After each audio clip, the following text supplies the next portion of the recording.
MIDC विभागाच्या वतीने CDCPR आज खरं म्हणजे कार्यशाळा पण होती।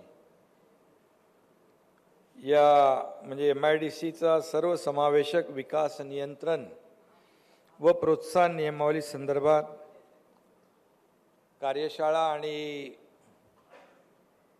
CDCPRचा आज तुम्ही सुरुवात केली नाही का उद्योग मंत्री।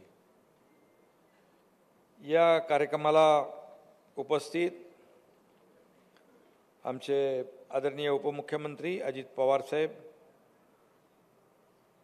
आमचे अन्न व नागरी पुरवठा मंत्री छगन भुजबळ साहेब, पालकमंत्री दादा भुसेजी, उद्योग मंत्री उदय सामंतजी, केंद्रीय राज्यमंत्री भारतीताई पवार, आमचे मंत्री गिरीश महाजन, खासदार हेमंत गोडसे, आमदार देवयानी फरांदे, आमदार सीमाताई हिरे, प्रधान सचिव MIDC आपले हर्षदीप कांबळे,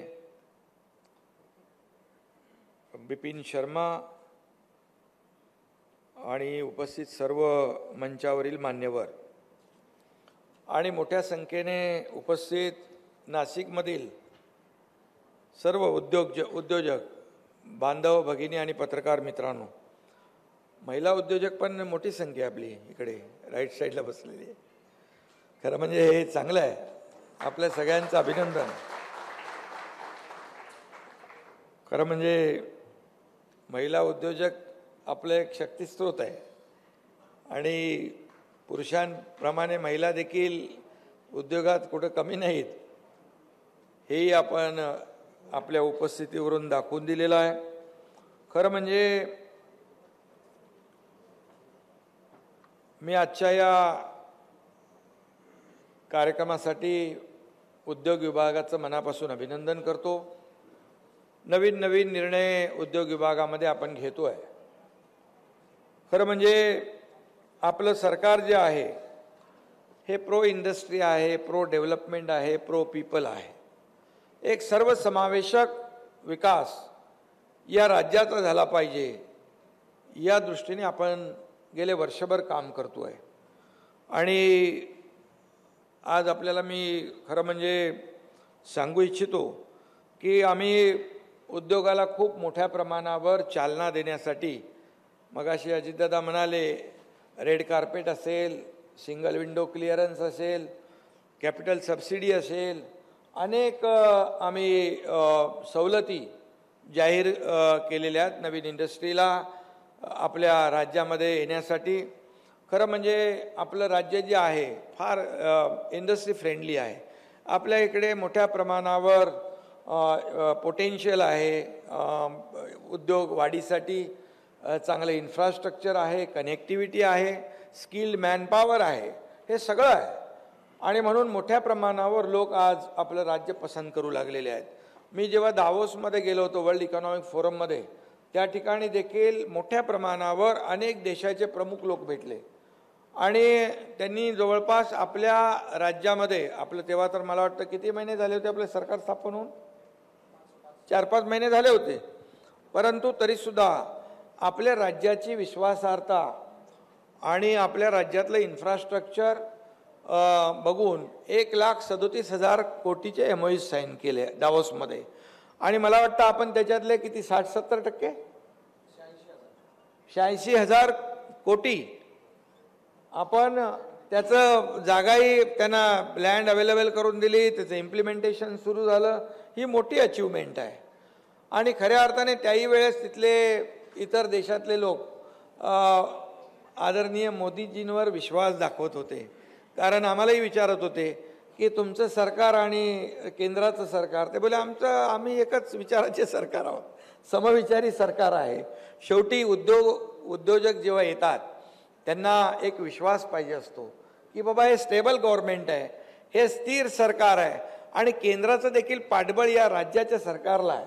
आणि आम्ही सांगितलं मोदी साहेब त्यांच्याच मार्गदर्शनाखाली आम्ही राज्याचा कारभार करतोय, त्यामुळे ते खुश व्हायचे। कारण शेवटी त्यांना देखील केंद्रामध्ये देखील उद्योजक बाहेरून येतात, त्यांना अनेक परवानगी लागतात, सवलती लागतात, त्या सगळ्या गोष्टी असतात.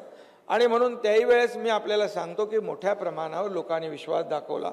आणि आता तर आपण अजितदादा, आपल्या मोदी साहेबांचं नेतृत्व आणि आपल्या देशाला एक पाठबळ देणारं, पुढे नेणारं नेतृत्व आहे असं म्हणाले. आणि आपल्या राज्याचा विकास जो होतो वेगाने, गतिमान, या विकासाला देखील साथ देऊन त्यांनी आपल्या सरकारला पाठिंबा दिला आहे. त्यांच्यासोबत जे मंत्री आहेत, आमदार आहेत, त्यांनी सपोर्ट केला आहे. त्यामुळे आता हे सरकार जे आहे आपलं मजबूत झालेलं आहे, अगदी अधिक मजबूत झालं आहे, ताकदवान झालं आहे. किती 200 पेक्षा जास्ती, 210 पेक्षा आमदार आता आपल्याकडे आहे. त्यामुळे आता तुम्ही चिंता करू नका, हे सरकार मजबूतीने पुढे जाईल आणि 2024ला पण मजबूतीने पुन्हा येईल. त्यामुळे आता चिंता करण्याची आवश्यकता नाही. आता चॅनल आणि वर्तमानपत्रात रोज बातम्या ते ज्योतिष बघत असतात, सरकार पडेल पडेल पडेल. सुरुवातीला आम्ही सरकार स्थापन केल्यापासून तेच सुरू आहे, पडेल पडेल, पण तो काय मुहूर्त येत नाही, येणार नाही. सरकार अधिक मजबूत होत चाललंय, कारण हे सरकार सर्वसामान्यांना न्याय देणारं सरकार आहे. सर्वसामान्यांना न्याय कधी देऊ शकतो आपण? मग त्याच्यामध्ये उद्योग आले पाहिजे, त्याला चालना मिळाली पाहिजे, मोठ्या प्रमाणावर रोजगार निर्माण झाले पाहिजे. मग उद्योजकांना आपण मदत केली पाहिजे. त्यांना वाटलं पाहिजे की बाबा या राज्यामध्ये आम्हाला उद्योग करायला कुठलीही भीती नाही. आम्ही एकदम म्हणजे त्यांना खात्री पाहिजे, कॉन्फिडन्स पाहिजे की बाबा या राज्यामध्ये आम्ही गुंतवणूक करू शकतो. आणि तरच खऱ्या अर्थाने मोठ्या प्रमाणावर एम्प्लॉयमेंट जनरेट होईल, लोकांना काम मिळेल. आणि मला सांगायला अभिमान वाटतो की जेव्हा देवेंद्रजी मुख्यमंत्री होते त्यावेळेस देखील परदेशी गुंतवणुकीमध्ये, फॉरेन डायरेक्ट इन्व्हेस्टमेंटमध्ये आपलं राज्य नंबर 1ला होतं. पण नंतर मधल्या काळामध्ये कोविड आणि आणखी काही बरंचसं काही झालं, सरकार बदललं. त्या सरकारमध्ये पण मी होतो, दादा पण होते, पण तिकडे ते सरकार थोडं स्लो चाललेलं आहे. नाही दादा, अजित दादाही होते, मी होतो. हां, फक्त त्यावेळेस मुख्यमंत्री दुसरे होते.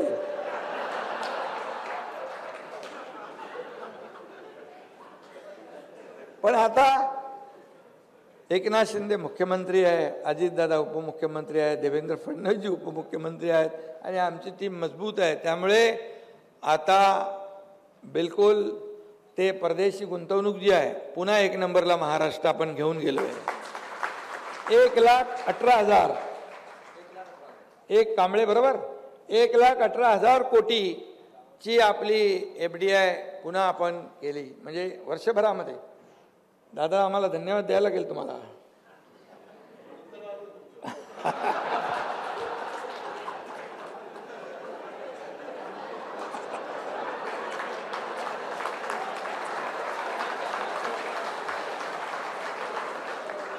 आणि म्हणून आता हे आणखी परदेशी गुंतवणूक वाढेल. आपलं GDP मध्ये महाराष्ट्र आघाडीवर आहे, आपण एक्सपोर्टवर आघाडीवर आहोत. हे सगळं जे काय महाराष्ट्र नंबर 1 आपल्याला देशामध्ये कायम ठेवायचं आहे.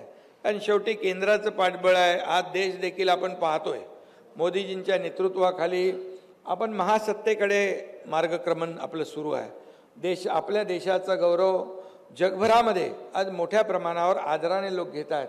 फ्रान्समध्ये देखील आपण पाहिलं की फ्रान्सचा सर्वोच्च पुरस्कार आदरणीय मोदी साहेबांना मिळाला. हे देखील आपल्यासाठी खूप मोठं आहे, आपल्या देशवासियांसाठी गौरवाची बाब आहे. G20चं अध्यक्षपद आपल्याला मिळालं, हे देखील आपल्यासाठी मोठी अचिव्हमेंट आहे. आणि म्हणून आपण आता राज्याचा कारभार आपण जो काय पुढे नेतोय त्यामध्ये मोठ्या प्रमाणावर आता मुंबई, पुणे सगळीकडे IT झालं. आता नाशिकमध्ये देखील आपण मोठ्या प्रमाणावर पालकमंत्री दादाजी आहेत, इन्फ्रास्ट्रक्चर आपण मोठ्या प्रमाणावर वाढवतोय. आणखी अजितदादा जसं म्हणाले रेल कनेक्टिव्हिटी, एअर कनेक्टिव्हिटी, या सगळ्या गोष्टी ज्या आहेत, इन्फ्रास्ट्रक्चर महत्त्वाचं आहे आणि ते देण्याचं काम राज्य सरकार नक्की करेल. इंडस्ट्री आली पाहिजे, इंडस्ट्री वाढली पाहिजे, IT सेक्टर वाढला पाहिजे, सर्व्हिस इंडस्ट्री आली पाहिजे, ऑटोमोबाईल इंडस्ट्री आली पाहिजे, इतर जे काही तुम्ही करताय त्याच्यात आणखी वाढ झाली पाहिजे. आणि त्यासाठी उद्योगमंत्री महोदय आता जे आहेत इंडस्ट्री त्यांना एक्सपान्शनसाठी कुठलाही काही अडथळा नियम वगैरे सगळे शिथिल करून टाका. त्यांना मोठ्या प्रमाणावर आज त्यांचं एक्सपान्शन करता आलं पाहिजे. शेवटी एक्सपान्शन झालं तर आपल्या महाराष्ट्रातल्या तरुणांना रोजगार मिळेल आणि आपली इंडस्ट्री मजबूत होईल, आपलं राज्य मजबूत होईल. महाराष्ट्र हे देशाचं ग्रोथ इंजिन आहे. त्यामुळे महाराष्ट्र मजबूत तर देश मजबूत. आणि म्हणून नाशिकला खूप मोठं पोटेन्शियल आहे आणि मोठ्या प्रमाणावर या ठिकाणी आपल्याला आणखी काय काय करता येईल. आमच्या युनिफाईड DCPR आपल्या नगरविकासकडून तुम्हाला काय पाहिजे, जसं तुम्ही म्हणालात, जसं हा जो तुमचा DCPR झाला तसंच युनिफाईड DCPR जेव्हा केला त्यावेळी देखील आम्ही सगळ्यांना बोलवलं. म्हणजे त्याच्यामध्ये तुम्हाला सगळ्यांना माहीत आहे MCH, क्रेडाई, नरेडको, हे सगळं कुठलाही निर्णय जर आपण घेतला तर तो कागदावर राहता कामा नये, त्याचं इम्प्लिमेंटेशन झालं पाहिजे, तरच त्या कायद्याचा उपयोग आहे, नियमाचा उपयोग आहे. आणि त्यामुळे आपल्याला ज्या ज्या कुठे अडचणी येत असतील त्या त्या ठिकाणी काही आपल्याला शिथिल अटी नियम करायला लागले तरीसुद्धा इंडस्ट्री वाढवण्यासाठी ते नक्की केले जातील एवढा विश्वास आणि खात्री आपण बाळगा. यामध्ये मोठ्या प्रमाणावर जसं आपण IT चं म्हणालो, डेटा सेंटरचं म्हणालो, या ठिकाणी देखील मोठं पोटेन्शियल आहे आणि तेही आपल्याला त्या ठिकाणी आपल्याला करता येईल. नक्की याच्यामध्ये आपल्याला नाशिकमध्ये आता काल परवा आमचं एक 40,000 कोटीचं आपले इन्व्हेस्टमेंट आलं, जवळपास 1,20,000 त्याच्यामधून रोजगार निर्माण होणार आहेत. आणि म्हणून मोठ्या प्रमाणावर आपल्या देखील उद्योगामध्ये आम्ही सरकारी नोकऱ्यांमध्ये देखील 75,000 तरुणांना नोकऱ्या देण्याचा एकदम निर्णय घेऊन टाकला. आज शासन आपल्या दारी, आम्ही डायरेक्ट शासन आपल्या ज्या काही योजना आहेत, निर्णय आहेत, हे थेट लोकांपर्यंत पोहोचले पाहिजे. शासनाच्या म्हणजे कलेक्टर कचेरी, तहसीलदारमध्ये त्यांना चक्रा मारायला लागू नये म्हणून आम्ही नवीन एक लोकाभिमुख कार्यक्रम सुरू केला आणि त्याला देखील उदंड प्रतिसाद मिळाला आहे. किती लाख झाले रे लाभार्थी? नाही, 11 लाख तर तुमचे नाशिक जिल्ह्यातले. 75 लाख लाभार्थी आजपर्यंत झाले 2 महिन्यामध्ये. हा आकडा वाढत जाणार आहे. येतात लोक, त्यांचे प्रमाणपत्र, दाखले, त्यांना सर्टिफिकेट, घराची चावी, ट्रॅक्टरची किल्ली, सायकली सगळं घेऊन जातात. कामगारांच्या बॅग, त्यांना काय काय आवश्यक आहे, ट्रॅक्टर, हार्वेस्टर, सगळं. म्हणजे जागेवरच त्या एका छताखाली ह्या सर्व योजना आणि लाभ देण्याचा निर्णय आपल्या सरकारने घेतला. जी कागदपत्र लागतात ती त्याच छताखाली, अशा प्रकारचा कार्यक्रम देखील आपण सुरू केला. हे सगळं म्हणजे आपल्या नागरिकांना सरकारचा फायदा झाला पाहिजे यासाठी देखील आपलं. आता पायाभूत सुविधा बघा, आज आपण समृद्धी महामार्ग केलाय. तुम्हाला माझं आव्हान आणि अपील आहे की समृद्धी एक्सप्रेस नागपूर ते मुंबई 15 तास, 16 तास, 18 तास लागायचे. शेतकऱ्याचा जर शेतमाल आणायचा तर आज सकाळी निघाल्यावर परवा 3 दिवसांनी त्याची गाडी पोचायची. आज सकाळी निघाला तर तो रात्री पोचतोय, संध्याकाळी पोचतोय. आणि आपण प्रायव्हेट कारनी गेलो तर जवळपास जे 15 तासाचं अंतर 7 तासावर आलेलं आहे. एवढ्या फास्ट कनेक्टिव्हिटी आहे. आज MTHL तुम्हाला माहीत आहे, शिवडी नावाशेवा, जे 2 तास लागतात तिथे 15 मिनिटाचं अंतर.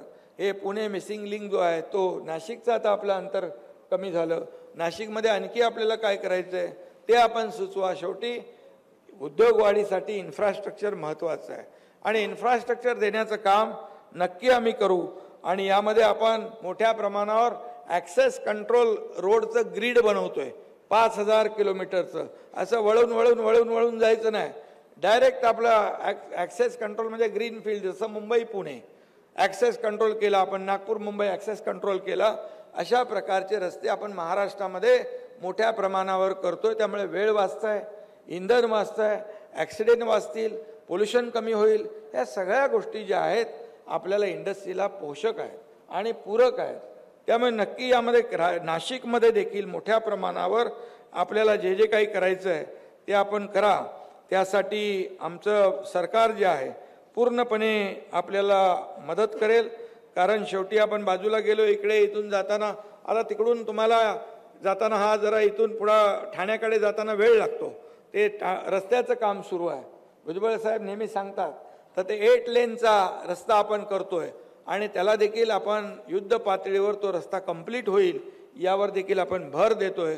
त्यामुळे तो देखील आपला जे काही ट्रॅव्हलिंग टाईम आहे तो कमी होईल. तिकडे मोठ्या प्रमाणावर लॉजिस्टिक पार्क झालेले आहेत. आपल्याकडे काय करता येईल ते आपण करा. निश्चितपणे त्याला देखील आपल्याला IT पार्क असेल, मोठ्या प्रमाणावर ते डेटा सेंटर असतील, यासाठी आपल्याला काय पॉलिसीमध्ये काय बदल पाहिजे. आपण नवीन IT पॉलिसी केली आहे, त्याच्यामध्ये बऱ्याचशा सवलती दिलेल्या आहेत. आणखी काय तुम्ही बसा आमच्या उद्योगमंत्र्यांच्या बरोबर, आमच्या अधिकाऱ्यांच्या बरोबर, पालकमंत्री आहेत तिकडे, आणि तुम्ही सूचना करा की बाबा आम्हाला याच्यामध्ये असं असं आणखी केलं तर आम्ही याच्यामध्ये आणखी आमच्या उद्योगामध्ये आम्ही वाढ करू शकतो. वाढ केली तर शेवटी पर्यायाने रोजगार देखील वाढतोय.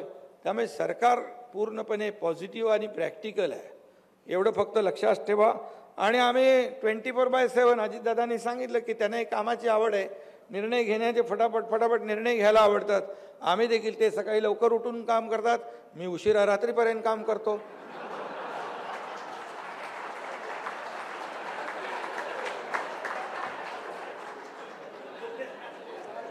आणि आमचे देवेंद्रजी तर त्यांना 5 वर्षाचा मुख्यमंत्री पदाचा अनुभव आहे, त्यामुळे त्यांची बॅटिंग जोरात असते. आम्ही इकॉनॉमिक ॲडवायझरी कमिटी अपॉइंट केली आहे. पहिलं राज्य आहे आपलं. त्याचे टाटा सन्सचे N. चंद्रशेखरन अध्यक्ष आहेत. L&T आणि इतर मोठ्या कंपन्यांमधले लोक त्याच्यामध्ये आहेत. सर्व बिझी असताना पण सरकारच्या विनंतीला मान देऊन त्यांनी एक चांगला रिपोर्ट तयार केला. 8 सेक्टरमध्ये त्यांनी सजेशन सुचवलेत, रेकमेंडेशन केलेले आहेत. विविध सेक्टरमध्ये आपण पुढं कसं जाऊ शकतो आणि प्रधानमंत्री महोदयांचं $5 ट्रिलियन जे स्वप्न आहे त्याला आणि आपलं $1 ट्रिलियन आपण कसं अचीव करू शकतो यासाठी चांगल्या शिफारसी त्यांनी दिल्या आहेत. आणि आम्ही लगेच त्याच्यावर फास्ट ट्रॅक कमिटी करून टाकली. फास्ट ट्रॅक कमिटीबरोबर मित्र नावाची आपली आपण नवीन नीती आयोगाच्या धर्तीवर मित्र तयार केलेला आहे. आणि त्याच्यामधून ते मॉनिटरिंग केलं जाईल. आणि याच्यामधून त्यांनी जे केलेल्या शिफारसी आहेत, या शिफारसी फक्त कागदावर न राहता त्यांनी केलेला अभ्यास आपल्या राज्यासाठी उपयोगी पडला पाहिजे, यासाठी आम्ही युद्ध पातळीवर निर्णय देखील घेतलेला आहे. त्यामुळे अशा प्रकारचं काही सूचना असतील इंडस्ट्री वाढीसाठी, आपल्या राज्याच्या प्रगतीसाठी, तुम्ही उद्योजक आहात, तुम्ही देऊ शकता सूचना आणि त्याचं नक्की आम्ही रिस्पेक्ट करू. त्यामुळे शेवटी आमचं राज्य जे आहे हे सर्वांना सोबत घेऊन जाणारं राज्य आहे. आणि म्हणूनच यामध्ये जे जे काही आपण सुचवाल ते नक्की ॲग्रो इंडस्ट्रीमध्ये देखील नाशिकमध्ये खूप पोटेन्शियल आहे, त्याच्यामध्ये देखील आपल्याला उद्योग वाढवता येतील. आणि यामध्ये पूर्णपणे आमचं सरकार जे आहे त्याच्यामध्ये ट्रान्सपरन्सी, ॲक्सेसिबिलिटी, अवेलेबिलिटी आणि अफोर्डेबिलिटीवर आम्ही पूर्णपणे विश्वास ठेवतो आहे. त्यामुळे आपल्याला माहिती आहे कुठं काही अडचण झाली, कुठे काही लोक काही उद्योजकांना कडे माथाडी वगैरे ह्या सगळ्या संघटनांमधून कुठे त्रास कुठे होतो, कधी कधी तक्रारी येतात. पण उद्योग मंत्र्यांना आम्ही सांगितलेलं आहे बिलकुल कुणाचीही दादागिरी सहन करायची आवश्यकता नाही. इंडस्ट्री वाढीसाठी जे जे काही करायचं ते अगदी बिंदास करा. त्यामुळे ट्रान्सपरन्सी येऊ द्या. कुणाची मोनोपॉली मक्तेदारी बिलकुल राहता कामा नये. कायद्याने पूर्णपणे आपल्याला या उद्योजकांना पूर्ण संरक्षित केलं पाहिजे, ही भावना सरकारची आहे आमच्या. त्यामुळे बिलकुल तुम्ही काळजी करू नका. त्यामुळे आम्ही स्टार्टअपमध्ये देखील अनेक योजना आपल्याकडे आहेत, त्याच्यावर आपण काम करू शकता.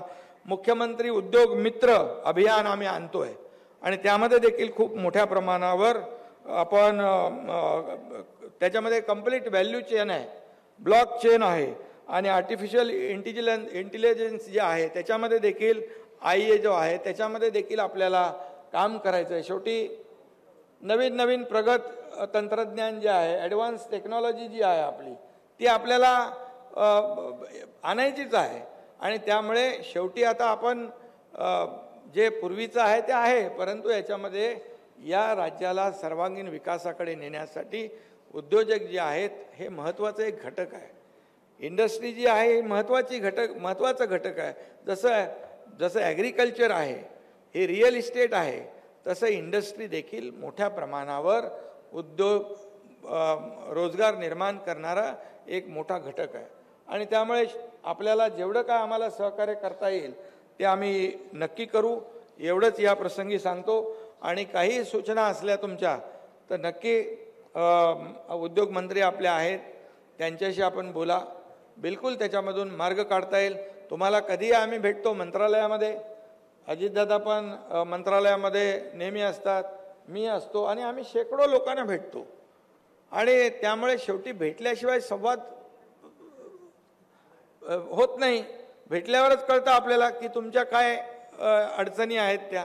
आणि त्यामुळे मोठ्या प्रमाणावर आपल्याला हा उद्योगामध्ये आपल्याला प्रगती करायची आहे, पुढे जायचं आहे.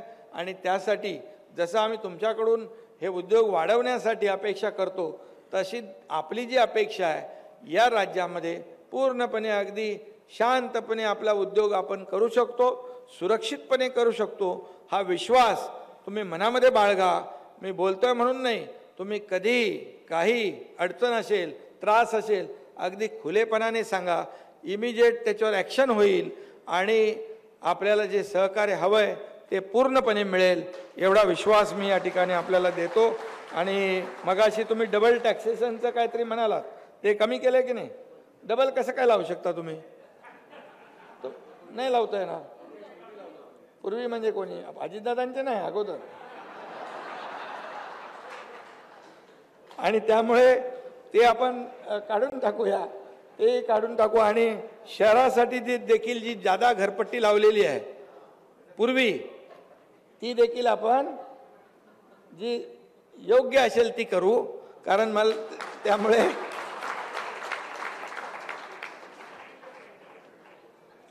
शेवटी कुणाचं काय, आपल्याला हे जे काय रिलेशन आहे कायम जपायचं आहे.